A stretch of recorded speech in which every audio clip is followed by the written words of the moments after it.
Hello everyone, and welcome to this quick video where I'm going to talk about the wind angle tweaks. And I think this is something that becomes more and more important in the game, and it's something that will continue to become even more important as we progress in the game. And we have been the ones that started with the wind angle tweaks and really been taking it to another level, and you will see similarity to our stuff in other guide makers content, and you will see them, working with that too.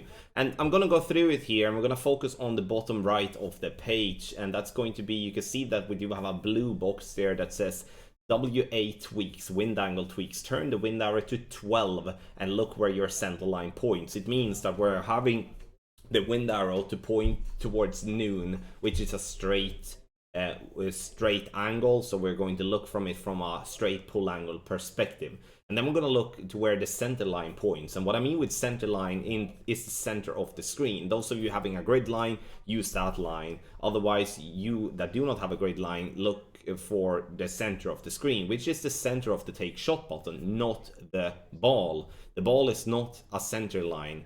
I don't understand. What can I say? There is no center line with the ball on the take shot button. So just remove that thought from your head immediately. So the center line is the center of the screen, and that's what we're looking for.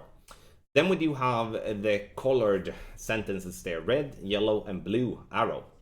And when it comes to red arrow, we use 2 clicks of right curl, or we are deducting 0.1 to the VPR.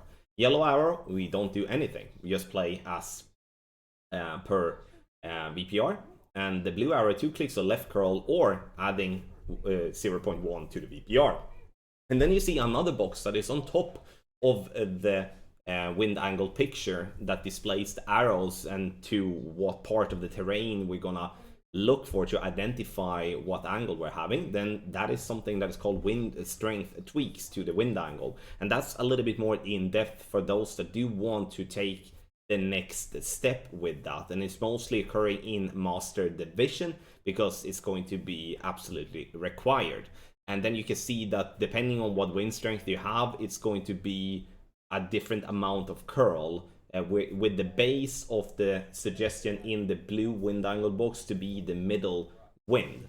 But let's not go into the wind strength tweaks here. Let's focus on the arrows, and also then on the box that says what to do in the different arrows. So let's say, for the example, let's say that you are playing a shot and you are turning your screen so you have it with a straight pull angle, and you're looking to what part of the terrain is it's pointing towards with your center line, and then you will make a call. So in this case, for the sake of the example, we do have a video that demonstrates the yellow arrow, which is where it somewhat becomes just split between the rock and the rough, basically just by the line there.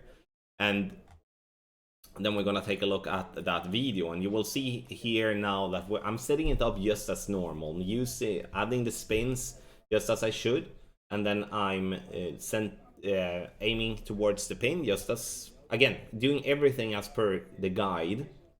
So we're not really making any use of the wind angle until we have set everything up.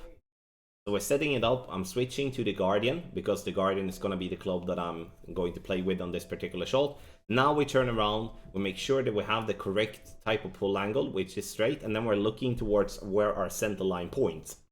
And this is what I judge to be as like the center line to point exactly as the yellow arrow would be in the guide. And then in this example, I'm centering the ball. I'm making sure to not have any accidental curl, overpower, or underpower, and then hitting perfect. And you will then notice here that I'm gonna bounce on the fairway up towards the green, and I'm getting myself a nice little drop here for an hole-in-one, which means that I made the right call. I choose to play with the correct wind angle, and then I got the drop. But let's go back to the guide page here just really quick. Let's say, for the sake of the example, I would be having the red arrow, right? And I will not pay attention to doing any tweaks. I would still play it without any curl. then I would most likely miss left every single time, because I need something to push the ball more right than need to push the ball more right, because the wind is not enough crosswind, so it won't push me to the right enough as I want. So in that case, using the right curl will help me then to push the ball more right and get me more drops. And that's the same with the blue arrow. Then there it's more crosswind, then the ball will be pushed too much to the right, and I need to compensate by pushing the ball more left.